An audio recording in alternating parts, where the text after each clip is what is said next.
Doctor Abdul Noor তুষার, এই মানে দুর্ঘটনা সম্পর্কেও যেই মানে নানান রকম কথা যে চলে আসছে, এই বিষয়গুলোকে আপনি কিভাবে দেখেন? এই সরকারের উপরে যে প্রভাব খাটান online activist YouTuber Pinaki Bhattacharya, তিনি একটা পোস্ট করছেন, তিনি বলছেন সেনাপতিদের দুর্নীতি ও অবহেলার করুণ পরিণতি দেশের জন্য কতটা ভয়াবহ হয় এই শিরোনামে বলছেন, এটা ভুলে গেলে চলবে না যে সশস্ত্র বাহিনীর শীর্ষ কর্মকর্তাদের ক্ষমার অযোগ্য অবহেলার কারণে রাজধানীর ঢাকার মাইলস্টোন স্কুল অ্যান্ড কলেজের ভবনের উপর বিমান বাহিনীর একটি প্রশিক্ষণ বিমান বিধ্বস্ত হওয়ার মতো একটি মর্মান্তিক দুর্ঘটনা ঘটতে পেরেছে। সাধারণ জনগণের প্রতি তাদের কোনো অঙ্গীকার, শ্রদ্ধা কিংবা দরদ নেই। তিনি আরও বলছেন, সশস্ত্র বাহিনীর তরুণ অফিসার সৈনিকদের প্রতিও এই সকল কর্মকর্তাদের কোনো দরদ বা দায়বদ্ধতা নেই। তিনি এটি বলছেন যে দুর্নীতি অযোগ্যতার কারণ। এটাকে আসলে আপনি কিভাবে মূল্যায়ন করছেন? দেখেন, দুর্নীতি এবং অযোগ্যতার কারণে কেউ তার নিজের জীবনকে বিপন্ন করে না। আপনি দেখবেন যে আমাদের সরকারি কর্মকর্তাদেরকে আমরা অনেক দুর্নীতিবাজ বলেছি, কিন্তু নিজেদের জন্য তারা খারাপ গাড়িটা কিনে কিনে না। সেরকম কোন বাহিনী নিজের জন্য খারাপ অস্ত্র কিংবা নিজের জন্য খারাপ আহ, বিমান কিংবা খারাপ সাবমেরিনটা কিনবে না, কারণ এটারও সে নিজে উঠবে ওটাতে। কেউ দুর্নীতি করলে কোথায় করে জানেন? দুর্নীতি করে অন্যের ব্যবহার হবে সেই জায়গাতে করে, যেখানে তার নিজের তেমন যেতে হয় না। যেমন ধরেন, লোকজন সেতু কালভার্ট এগুলোর উপরে করে, নিজের সেই এলাকার না, অন্য এলাকার। তো সে করতে থাকে দুর্নীতি। কিংবা ধরেন এমন একটা জায়গাতে দুর্নীতি করে যেটা করলে পরে 20-25-50 বছর ধরা পড়বে না, কারণ যে দুর্নীতি করে সেও কি ধরা পড়তে চায়? মানে এগুলা হচ্ছে পপুলিস্ট রিমার্ক। এগুলা করলে পরে ফেসবুকে দ্রুত লাইক শেয়ার হয়, ভিউ হয়। এগুলা করলে ডলার আসে, পাউন্ড আসে, কি আসে জানি না। আমি তো মনিটাইজ না, আসলে আমি ব্যাপারটা বুঝতে পারি না। কিন্তু আমার কাছে মনে হয় যে সবসময় উস্কে দেওয়ার একটা প্রবণতা ইউটিউবারদের মধ্যে আছে, ফেসবুকারদের মধ্যে আছে। এবং কিছু না জানা কোনো অপরাধ না, কারণ আমরা কেউই সবকিছু জানি না। কিন্তু একটু হোমওয়ার্ক করা যেতে পারে, একটু পড়াশোনা করা যেতে পারে। কারো কারো আগ্রহ থাকে যন্ত্রপাতির প্রতি, যেমন আমার ছোটবেলা থেকে এই আহ যুদ্ধ বিমান, যুদ্ধ জাহাজ, গাড়ি এগুলোর প্রতি আমার একটা আগ্রহ আছে। আপনি নিশ্চিত খেয়াল করেছেন কোনো কোনো অনুষ্ঠানে আমার পেছনে অনেক গাড়ি সাজানো। এই গাড়িগুলো সব ছোট ছোট মডেল, কিন্তু এগুলো রেপ্লিকা।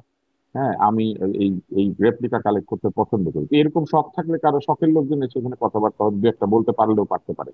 কিন্তু এগুলো তো কোনো স্পেশালিস্টের মতামত না। আমি যেটা বলি এটা কি কোনো স্পেশালিস্টের মতামত? এইখানে স্পেশালিস্টের মতামত দিয়েছেন একটু আগে ইশফাক সাহেব। উনি হচ্ছেন স্পেশালিস্ট, বিকজ উনি এই বিমানটি ইনি জানেন, এটার মধ্যে উনি করেছেন, এটা ইনি ধরেছেন। আমি শুধু বাইরে থেকে আমার এই শখের গল্প করতে পারি।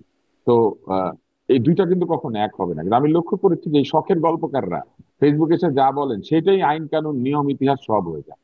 এই প্রশ্নটা খুবই লেজিটিমেট, যে একটা ল্যান্ডিং পাথওয়েতে কি কারণে এরকম বহুতল ভবন তৈরি হবে এবং পাশে আবাসিক এলাকা তৈরি হবে? আপনি দেখেন নিকুঞ্জ নামে একটা আবাসিক এলাকা, সেখানে সব ভিআইপিরা থাকে।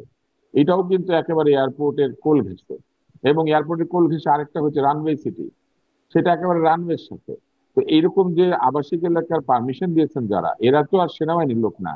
এই আবাসিক এলাকার পারমিশন গুলি দিয়েছেন সিভিলিয়ান প্রশাসন। এবং এই প্রশাসন এগুলো পারমিশন দেওয়ার সঙ্গে আলোচনা করেছেন কয়তলা হবে, কি হবে, তাদের টেকনিক্যাল নলেজ আছে। আমাদের এই বিমানবন্দরটার কিন্তু একটা বড় ব্যাপার আছে।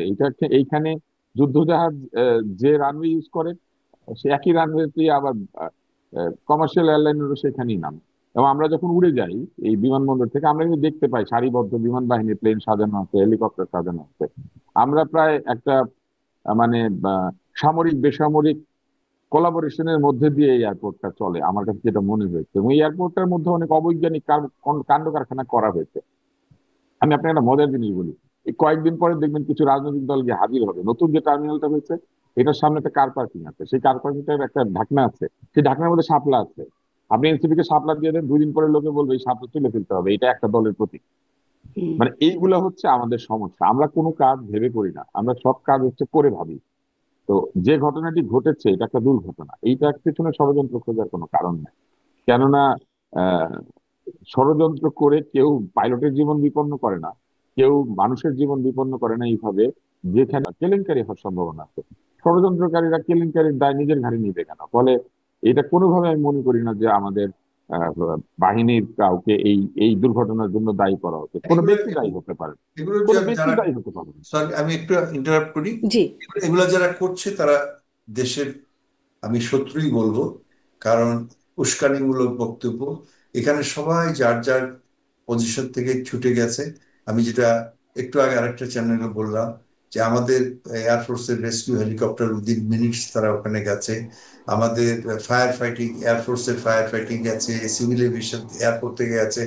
এবং সিভিলের ফায়ার ফাইটিং সেখানে গেছে, রেস্কিউ করেছে, এবং বরঞ্চ প্রবলেম করেছেন আমাদের সাধারণ জনগণ। তো হাজার হাজার লোক ছুটে গেছে, তারা একটা বাংলাদেশে এটা হয়, একটা ক্রাউড সেখানে কন্ট্রোল করতে হয়েছে, সেটা পুলিশ করেছে। এবং আমাদের হসপিটালগুলো দেখেন, যদিও আমরা অনেক ডাক্তারদের ক্রিটিসাইজ করি বা ইয়ে করি, কিন্তু হসপিটালগুলো সঙ্গে সঙ্গে তারা মানে অ্যাক্টিভেট হয়ে গেছে। যারা ছুটিতে ছিল, যারা শহরে ছিল, তারা যার যার হসপিটালে তারা চলে গেছে। আর বিশেষ করে তো বার্ন ইউনিট, মানে হ্যাটস অফ টু, মানে আমাদের স্যালিউট করা উচিত, এই ধরনের একটা ইনস্টিটিউশন বাংলাদেশে আছে। তারা অ্যাবসলিউটলি সঙ্গে সঙ্গে গিয়ার্ড আপ হয়ে গেছে। কিন্তু বার্ন ইউনিটের গিয়ে অবস্ট্রাকশন কারা করেছে বললে তো বলবেন যে রাজনীতি করে, কিন্তু এই আমাদের রাজনীতিবিদরা সেখানে গিয়ে তাদের ক্যামেরা সহ, তাদের ইয়ে সহ, তারা যেখানে তারা রিকোয়েস্ট করছে, প্লিজ আপনারা যাইয়েন না, এখানে জার্ম ফ্রি কন্ডিশন, এদের সব থেকে ভালনারেবল, কিন্তু আমরা গেছি। কিন্তু যাদের দায়িত্ব তারা ঠিকই করছে, আমাদের ডাক্তাররা, নার্সরা, আমাদের এই যে ভলান্টিয়ার্স যারা ছিল নানান সিভিল ইয়ে থেকে, দে হ্যাভ ডান ওয়ান্ডারফুল। তাই এবং আমার আমার মনে হয় আহ, এই ধরনের যে উনি যেসব বক্তব্য দিয়ে থাকেন, এগুলো আসলে দেশের মধ্যে একটা আরো অশান্তির সৃষ্টি করার একটা দুরভিসন্ধি ছাড়া আমি আর কিছু বলবো না। এবং দেখেন, এই পুরো ঘটনাটার মধ্যে বলা হচ্ছে যে এটা অমুকের দুর্নীতি, তমুকের দায়। এটা কোনো ব্যক্তির অসুবিধা হতে পারে, ধরেন কেউ মেনটেনেন্স করেছে, হয়তো একটা ভুল করেছে, হয়তো একটা জিনিস ওভারলুক হয়েছে, হয়তো কোনো একটা যন্ত্র পুরনো হয়ে গিয়েছিল, অথবা ওই মুহূর্তে কাজ করে নাই। কেননা যন্ত্র তো কোনো দেবতার নিয়ন্ত্রিত, মানে আপনি দেবতা না, জানেন সে যে কোনো ভুল করে না। এটা বোধহয় প্রায় 20-25 বছর আগে হয়েছিল জাপান এয়ারলাইন্স এর একটা ইয়েতে, এয়ারক্রাফট, ওর যে পিছনে এলিরন থাকে সেখানে কয়েকটা স্ক্রু টেকনিশিয়ান ভুল করেছে, আকাশে সেই এলিরন খুলে যাওয়াতে অনেকক্ষণ ওইটা ফ্লাই করে আলটিমেটলি সমস্ত প্যাসেঞ্জার মারা গেছিলেন। তো এটা হ্যাঁ, এটা তো কি এরকম ষড়যন্ত্র, ভুল হতে পারে? এরকম ভুল হয়, যেমন ইনসিডেন্ট মনে এটি আছে? নিশ্চয়ই তদন্ত চলছে, আমাদের যেমন এয়ার এই যে চিফ মার্শাল বোয়িং এর তিনিও যে হ্যাঁ, বলেছেন তদন্ত। এটারও বোয়িং তদন্ত এর যে হবে। ম্যাক্স যে বিমানগুলি একাধিকবার দুর্ঘটনায় পড়লো, ওইটার কথাই আমি এটা একটা বলছিলাম, সেন্সরের বোয়িং এর। প্রবলেম। এটা বোয়িং একটা এর, সেন্সরের প্রবলেম। এই হ্যাঁ। জি। সেন্সরটা যেটা করতো সেটা হচ্ছে যে যখন প্লেন ক্লাইম্ব করে, তখন এই সেন্সরটা তাকে তার উচ্চতা সম্পর্কে ধারণা দিত।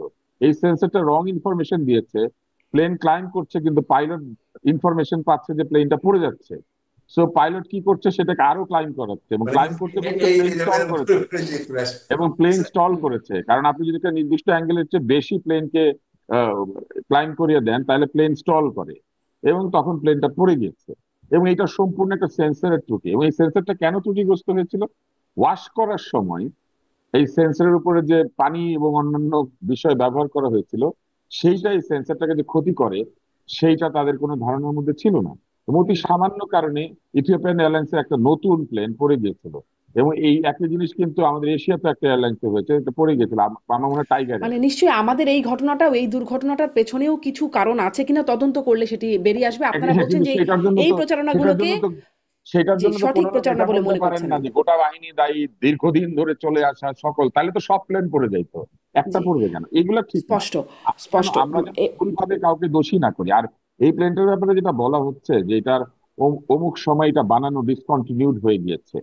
হ্যাঁ, তো iPhone 7 ডিসকন্টিনিউড হয়ে গিয়েছে, কিন্তু যাদের হাতে iPhone 7 আছে সব নষ্ট হয়ে গিয়েছে।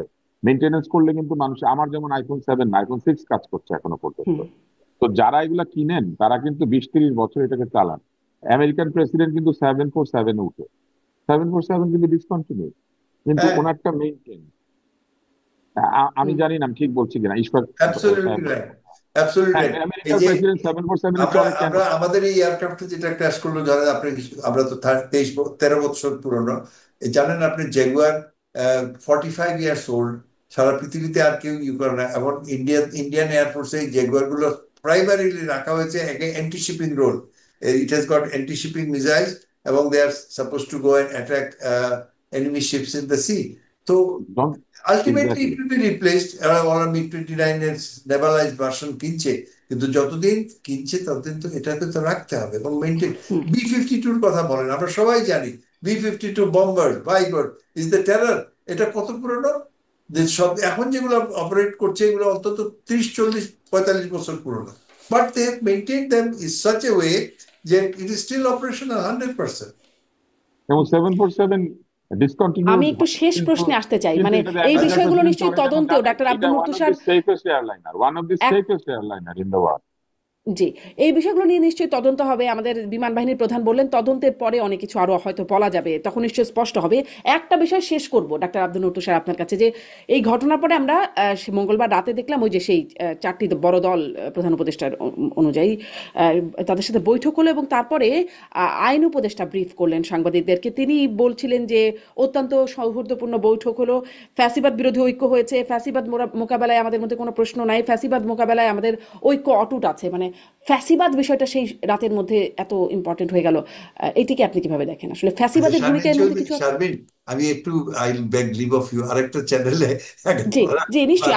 আমারও শেষ, আমি এই প্রশ্নটা দিয়ে শেষ থ্যাংক করে ইউ, ফেলবো। আই অনেক হ্যাভ ধন্যবাদ এই এনজয়েড, ফাঁকে আই হ্যাভ এনজয়েড, ধন্যবাদ থ্যাংক ইউ আপনাকে। Very much, thank you very জি, মাচ। ডাক্তার আব্দুল নূর তুষার, আপনিও ছোট করে বলে আমরা শেষ করব। আমরা শেষ করি। এই ফ্যাসিবাদ ব্যাপারটা তাদের একটা মন্ত্রে পরিণত হয়েছে। কোনো কিছু নিয়ে ঝামেলা হলে ওনারা ফ্যাসিবাদ বিরুদ্ধে ঐক্য, ফ্যাসিবাদের বিরুদ্ধে ভাবনা করে মাথার থেকে সব বাজে চিন্তা বাদ দিয়ে নির্বাচনের চিন্তা করা। নির্বাচনই হচ্ছে ফ্যাসিবাদের বিরুদ্ধে সবচেয়ে বড় উত্তর।